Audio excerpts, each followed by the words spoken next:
صرف جنت میں جانا ہے، عورتوں نے جنت میں نہیں جانا. تمہاری محرومی کی حد ہے میری بہنوں کہ تمہارے قدموں کے نیچے جنت ہے. اللہ کے رسول فرماتے الجنت تحت اقدام الامہات، جنت تمہاری ماؤں کے قدموں کے نیچے ہے. لیکن ساتھ ہی حضور نے یہ بھی فرمایا کہ میں نے جہنم میں سب سے زیادہ اگر کسی کو دیکھا ہے تو عورتوں کو دیکھا ہے. آج بیٹیوں کا حال یہ ہے، اب بیٹیاں قرآن کہاں یاد کرتی ہے، اب بیٹیاں حدیث کہاں یاد کرتی ہے، اب بیٹیاں دین کہاں پڑھتی ہے. یہ تو گانے سنتی ہے، یہ تو سیریل دیکھتی ہے، یہ تو فلمیں دیکھتی ہے. اللہ اکبر. قوم کی جو بیٹی بالغ ہونے سے پہلے سیریلوں میں بھاگنے اور بھگانے کے مناظر دیکھے گی، قوم کی جو بیٹی جوانی کی دہلیز پر قدم رکھ کر فلموں میں زنا کے مناظر دیکھے گی، پھر وہ گندگی نہیں کرے گی تو کیا کرے گی، وہ جرائم نہیں کرے گی تو کیا کرے گی.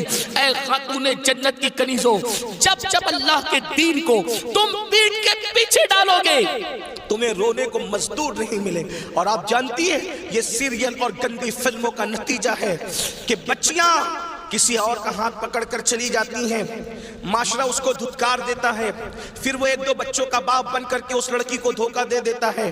پھر جب وہ لوٹ کر آتی ہے تو نہ ماں باپ قبول کرتے، نہ بھائی قبول کرتے، نہ خاندان قبول کرتا ہے، اور وہ ظالم تو دھوکہ دے ہی چکا ہے. علم کی بات چل رہی ہے، رسول اللہ کی نواسی جس طرح سے امام حسن کے کان میں، امام حسین کے کان. قرآن اگر کسی نے کیا ہے تو وہ سیدہ زینب پاک کی ذات ہے.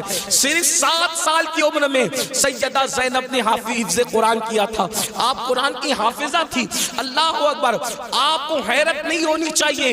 اللہ اللہ. سیدہ زینب نے صرف 7 سال کی عمر میں قرآن کا حفظ کیا ہے، اور قرآن کی اکثر صورتیں آپ نے اپنی امی سیدہ فاطمہ کے ذریعے سے حفظ کیا ہے. اللہ اکبر. اور قرآن کا سب سے پہلے درس دینے کا کام کوفہ کی سرزمین پر سیدہ زینب نے کیا ہے. یہ رسول اللہ کا خاندان ہے. ام المومنین سیدہ عائشہ صدیقہ وہ خاتون ہے کہ اللہ اکبر عورتوں میں سب سے زیادہ اگر کوئی حدیث روایت کر رہا ہے تو وہ سیدہ عائشہ صدیقہ کی ذات ہے. اور آپ مفتی 4 ملت ہے. اصحاب میں جب کسی مسئلے پر اختلاف ہو جاتا تو لوگ کہتے چلو ام المومنین کی بارگاہ میں ان سے پوچھیں گے.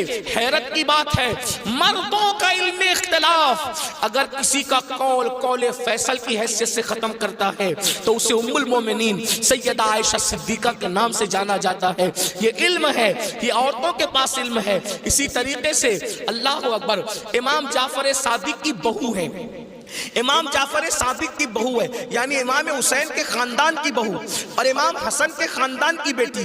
ان کو دنیا نفیسۃ العلم کہتی ہے اور ان کو نفیسہ مصری بھی کہا گیا ہے. یہ اپنے شوہر کے ساتھ مدینہ منورہ سے ہجرت کر کے مصر آ گئی تھی. اور جب مصر آئی ہے اور امام جعفر صادق کے علم کی خیرات جب بانٹنے کے لیے بیٹھی ہیں تو میری بہنوں آپ کو حیرت ہوگی.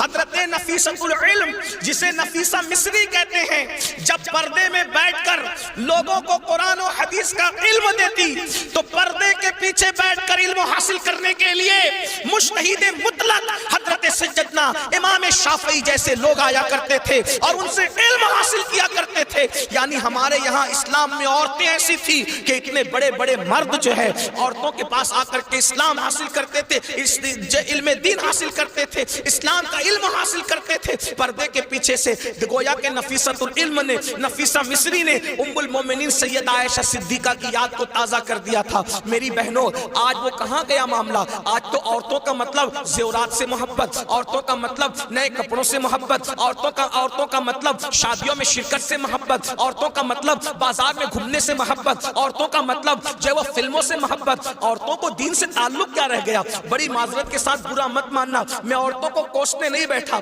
لیکن اپنی بہنوں سے بہت درد دل کے ساتھ پوچھنا چاہتا ہوں، اے خاتون جنت کی کنیزوں، کیا مردوں نے ہی صرف جنت میں جانا ہے، عورتوں نے جنت میں نہیں جانا؟ مجھے بتاؤ کیا کر رہی ہو اپنے دین کے لیے، کیا کر رہی ہو اپنے اسلام کے لیے؟